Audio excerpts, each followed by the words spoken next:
কেউ যদি আমাকে প্রশ্ন করে এই বাংলাদেশে সবচেয়ে বেশি সম্মানিত মানুষ কারা আপনার চোখে?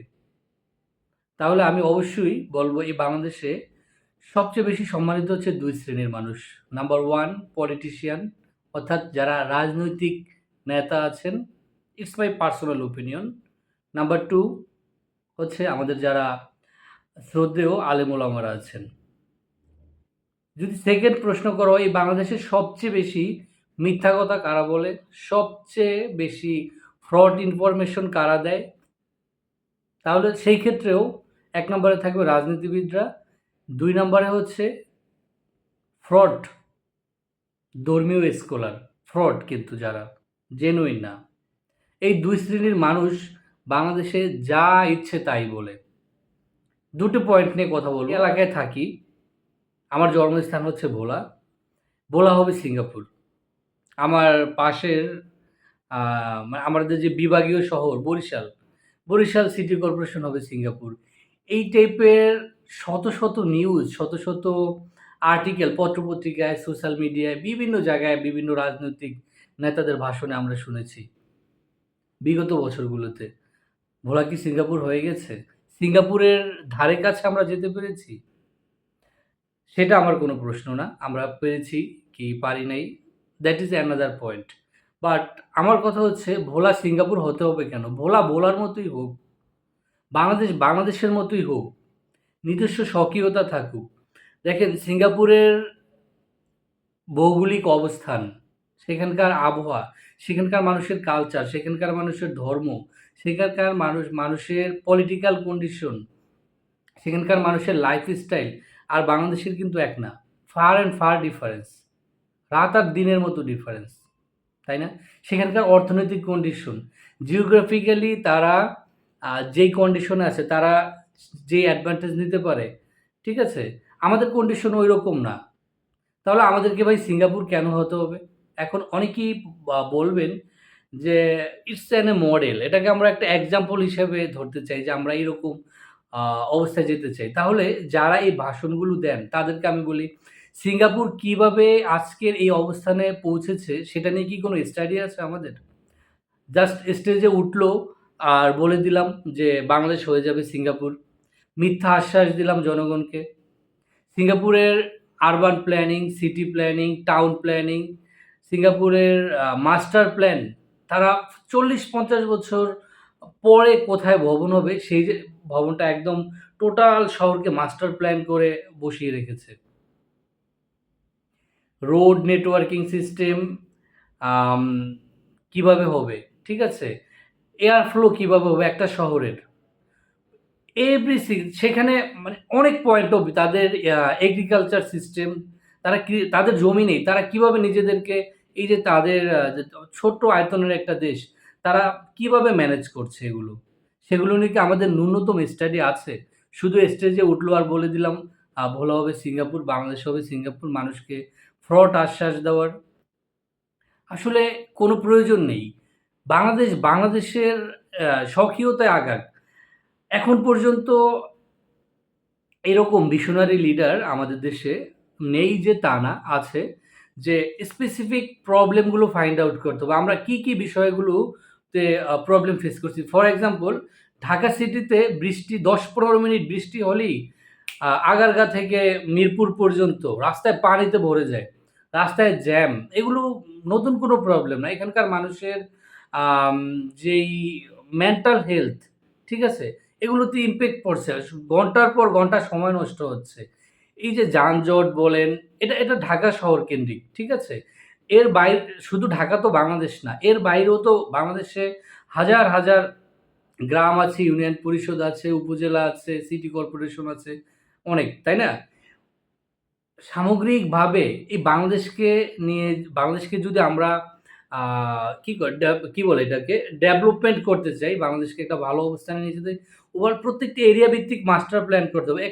বাংলাদেশের যতগুলো জেলা, ৬৪ টা জেলা, ৬৪ টা জেলার মানুষের লাইফস্টাইল কিরকম, তাই না? আমরা দেশের বাইরে যখন ঘুরতে যাই, দেখা যায় ওরা করে কি ওই দেশের কালচারকে তাদের মতো করে সুন্দরভাবে রিপ্রেজেন্ট করে, তাই না? তো বরিশালের মানুষের কালচার আর নোয়াখালীর মানুষের কালচার এক না, ভাষা এক না। এখন ডাইভার্সিটি ইজ দ্য বিউটি। বৈচিত্র্যতাই হচ্ছে সৌন্দর্য। সারা বাংলাদেশকে একভাবে বিবেচনা করলে হবে না। বাংলাদেশকে যদি আমরা সিঙ্গাপুর বানাতে চাই, কখনোই হবে না। কিভাবে আমরা চিন্তা করতে হবে কি আমাদের এখানে প্রবলেমগুলো কি? প্রবলেমগুলো ফাইন্ড আউট করতে হবে। দেন এটাকে কিভাবে আমরা বেটার সলিউশনে নিতে চাই বা কোন অবস্থানে নিয়ে যেতে চাই সেটার একটা মানে কম্প্রিহেন্সিভ মাস্টার প্ল্যান করতে হবে। ঠিক আছে? যেমন ধরেন আমি যেই জেলায় থাকি, সেই জেলাকে যদি আমি ইমপ্রুভ করতে চাই, দেখেন ভোলার চারদিকে কিন্তু নদী। এখানকার এই জেলার যদি উন্নয়ন করতে হয় সেক্ষেত্রে লঞ্চ টার্মিনালগুলোকে আধুনিকায়ন করতে হবে। ভোলা জেলা, ভোলা টু চরপেশন পর্যন্ত কিভাবে বাস সার্ভিসকে আরও বেটার করা যায়, কিভাবে এখানকার রোড নেটওয়ার্কিং সিস্টেমগুলোকে আরও ডেভেলপ করা যায়, কিভাবে নদীর পাড়কে আমাদের চারপাশে কিন্তু অনেক নদী, ঠিক আছে? রিভার সাইড ডেভেলপমেন্ট যে সেখানে রিভার বেস ইকো ট্যুরিজম গড়ে তুলতে পারি, রিসোর্ট করতে পারি, যাতে পরিবেশের ক্ষতি না হয়। যেহেতু এটা একটা কোস্টাল এরিয়া, ঠিক আছে? হিউজ স্কোপ আছে, হিউজ। এখানে ভালো মানের কোনো ৫ তারকা হোটেল নেই। এখানকার যেহেতু এটা টুরিস্ট স্পট, আমাদের এখান থেকে কি বলে মনপুরা খুব কাছাকাছি। তারপর চরকুকরি-মুকরি অনেক আইল্যান্ড আছে, ভার্জিন আইল্যান্ড আছে, যেগুলোকে আমরা খুব সুন্দর প্রকৃতির কোনো ক্ষতি না করে, আমি বলছি না যে এখানে একদম ইট, বালি, সিমেন্টের কংক্রিট বানাতে হবে, নট লাইক দিস। সেটা বানাতে হবে না। নেচারকে প্রোটেক্ট করে এখানে এই জেলার ইমপ্রুভমেন্ট করা যায়। বিদেশি টুরিস্টদেরকে অ্যাট্রাক্ট করা যায়। সিঙ্গাপুরের মতো ছোট জায়গার মতো এখানে বড়, বড় উঁচু, উঁচু ভবন এখানে চলবে না। তাই না? সিঙ্গাপুর ছোট্ট একটা দেশ। যদি আপনি গুগলে যান দেখবেন যে বাংলাদেশের চেয়ে কয়েক শতগুণ ছোট এই সিঙ্গাপুর। তারা উঁচু, উঁচু ভবন বানাচ্ছে। তাহলে কি আমাদেরকে উঁচু, উঁচু ভবন বানাতে হবে? নো। আমাদেরকে নেচারকে রেসপেক্ট করে কাজ করতে হবে। আমাদের এখানকার ক্লাইমেট, আমাদের এখানকার মানুষের আম ভালো লাগা, এখানকার মানুষের কালচার, এখানকার মানুষের ধর্ম, এখানকার মানুষের মূল্যবোধ, এগুলোকে সংরক্ষণ করেই কিন্তু আমাদেরকে কি করতে হবে? আমাদেরকে ডেভেলপমেন্টে যেতে হবে। এখন ভোলার কনটেক্সট আর আমি যদি চিটাগাং চিন্তা করি, জিওগ্রাফিক্যালি কাছাকাছি হলেও মানুষের কালচার আলাদা। যদি আমি রংপুর অঞ্চল নিয়ে চিন্তা করি, সেখানকার যারা বিখ্যাত মানুষ, সেখানকার মানুষের কালচার, সেখানকার মানুষের মূল্যবোধ কিন্তু দেশ একটা হলেও কিন্তু আচার-আচরণের, ভাষার, খাদ্য অভ্যাস, আম ভালো লাগা, মন্দ লাগা অনেক সিমিলারিটি থাকলেও অনেক কিন্তু অনেক বিষয় আবার আ সিমিলারিটি নেইও। তাহলে রংপুরকে যেভাবে ডেভেলপ করব, ভোলাকে কিন্তু সেভাবে ডেভেলপ করব না। তো ভিশনারি লিডারদের কাজ কি? রংপুরও হবে সিঙ্গাপুর, ভোলাও হবে সিঙ্গাপুর? এটা হলো? আমরা রাজনৈতিক নেতাদেরকে সবসময় শুনি ব্লেম করতে যে আগের নেতারা লুটপাট করেছে, আগের নেতারা একেবারে দেশের ১২টা বাজিয়েছে। না, আমাদেরকে প্রিভিয়াস যারা আছে, যেমন ধরেন আপনি আপনার পরিবারের সবচেয়ে বড়। আপনার আব্বা অনেক কষ্ট করে আপনার সংসারকে টেনে একটা স্টেজে এনেছে। আপনার কাজ হচ্ছে সেখান থেকে আরেকটু লেভেল আপ করা। ঠিক আছে? আরেকটু ডেভেলপ করা। সেটা ইকোনমিক্যালি হোক, সেটা এডুকেশনাল সেক্টরে হোক, সেটা চিকিৎসা সেক্টরে হোক, যে আপনার ফ্যামিলি একটা বিলো স্ট্যান্ডার্ড অবস্থানে ছিল, আপনি সেটাকে একটা আপনার পরিবারকে টেনে আরেকটু ভালো অবস্থানে আনলেন।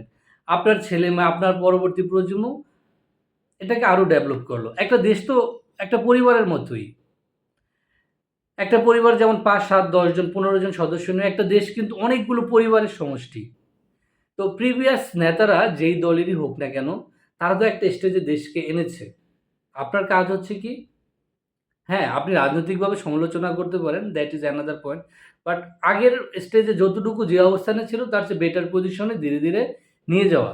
সেটা চিকিৎসা সেক্টরে হোক, সেটা যোগাযোগ হোক, সেটা খাদ্যে হোক, সেটা জীবন মানে হোক, হোয়াটএভার ইট ইস, যেকোনো সেক্টরে হোক। আমরা করি কি, আমরা প্রিভিয়াসদেরকে রেসপেক্ট করি না। সেটা যেই দলের মানুষই হোক। আমরা সবসময় সমালোচনা, মানুষকে মিথ্যা আশ্বাস দেওয়া, এই ইনটেনসিটিটা আমাদের ভিতরে কিন্তু অনেক, অনেক বেশি। এগুলো না করলেও চলে। এগুলোর আসলে টু বি অনেস্ট কোনো প্রয়োজনই নেই।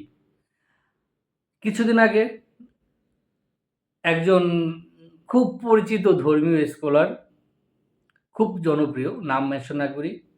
সে বলেছে, "আমাকে ৫ জন শিক্ষাবিদ দেন, আমাকে অমুক জেলা দেন, আমি সব বদলে দিব। সব চেঞ্জ করে দিবে।" মানে তাহলে সব পাল্টায় ফেলবে। তাইলে বুঝা যায় কি? সে ইতিপূর্বে তা এই ডিপার্টমেন্ট নিয়ে যারা কাজ করেছে তারা কিছুই বোঝে না। সে এক রাতে সব পাল্টে ফেলবে। আপনাকে ভাই, মানে সেই যিনি এই কথাটা বলেছেন, ভাই আপনাকে আমি বলছি যে, আপনাকে কেন দিবে? আপনি নিজেকে সে অবস্থানে নিয়ে যান। সেটা পলিটিক্যালি আপনাকে ওই অবস্থানে আপনি নিজেকে নিয়ে যান, মন্ত্রী এমপির পর্যায়ে, যে পলিসি মেকার, আপনাকে দিতে হবে কেন? অনেকে বলে দেশের সামগ্রিক অবস্থা ভালো না, দেশে এই চর্চা করা যায় না। এই দেশটা তো আমাদের। হ্যাঁ, অনেকে বলে যে আমি বিদেশে থাকি, দেশের পরিস্থিতি ভালো না। তো ভাই ভালো করবেটা কে? It's our duty.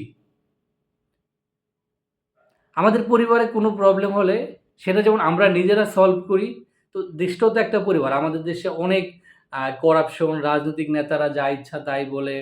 আ হ বিভিন্ন রকম সমস্যা। সমস্যা নিয়ে কথা বললে আ মানে শেষ হবে না। Thousands of problem.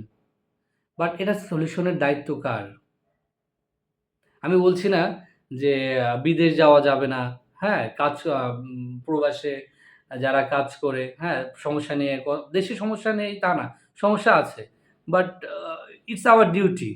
এটা আমাদের দায়িত্ব, এটা আমাদের কর্তব্য, এটা আমাদেরকে ইমপ্রুভ করতে হবে।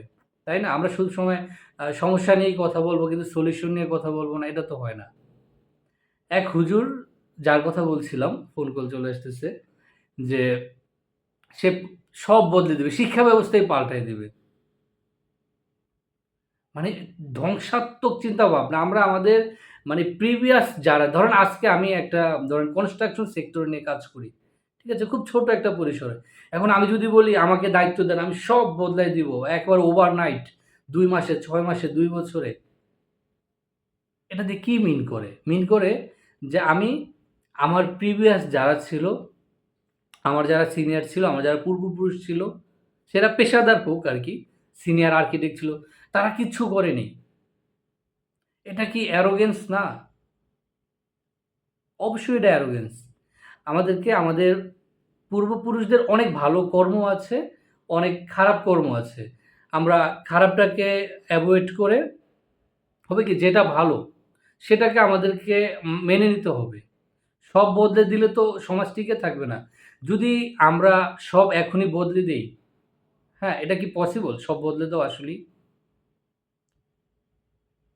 প্রশ্ন থাকলো। হুজুর সব বদলে দেবে। শিক্ষা ব্যবস্থাই বদলে দেবে। তাহলে এখন যারা এডুকেশন সেক্টরে কাজ করে, তারা কিছুই বোঝে না। এই ২০ বছর, ৫০ বছর, এই যে শত, শত বছর যে একটা এডুকেশন সিস্টেম চলে এসেছে, সব ভুল। হ্যাঁ, অনেক ত্রুটি আছে, অনেক আ কি বলে? ইনটেনশনাল ল আছে শিক্ষা কারিকুলামে। হ্যাঁ? বাই ফোর্স যেগুলো চাপানো। হ্যাঁ, অনেক অসমন্বয় আছে। বাট সবই ভুল, সবই বদলে দিবেন। ইস ইট লজিক্যাল? তো আমাদের যারা ধর্মীয় স্কলার আছেন, রাজনীতিবিদ আছেন, I think we have to be more careful, more conscious.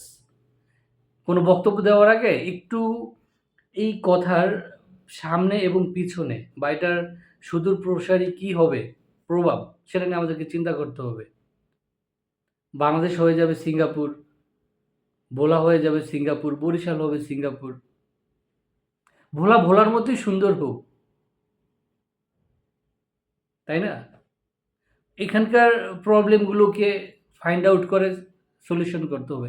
এখানকার অনেক পরিবার নদীর সাথে জড়িত, মাছের সাথে জড়িত। এদেরকে ট্রেন আপ করতে হবে। মাছ ধরার সিস্টেমকে ডেভেলপ করতে হবে। যদি স্পেসিফিক ভোলা নিয়েই বলি। আর যে হুজুর বলেছেন যে শিক্ষা সিস্টেম বদলে দিবেন,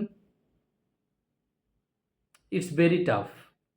স্টেজে উঠে বক্তব্য দেওয়া খুবই সহজ। বাট টু বি অনেস্ট, ফিল্ডে নেমে শিক্ষা ব্যবস্থা আপনাকে সিস্টেম যদি ভাঙতে হয়, আপনাকে আগে সিস্টেমে প্রবেশ করতে হবে। It's a chain. আপনি চাইলেই একদিন আপনাকে ৫ জন দিয়ে দিবে। ভাই আপনার কারো ঠেকা পড়ছে যে আপনারে ৫ জন দিয়ে দিতে হবে? কে আপনাকে দিবে? মানে আপনাকে দিবে এটা কে দিবে? হু?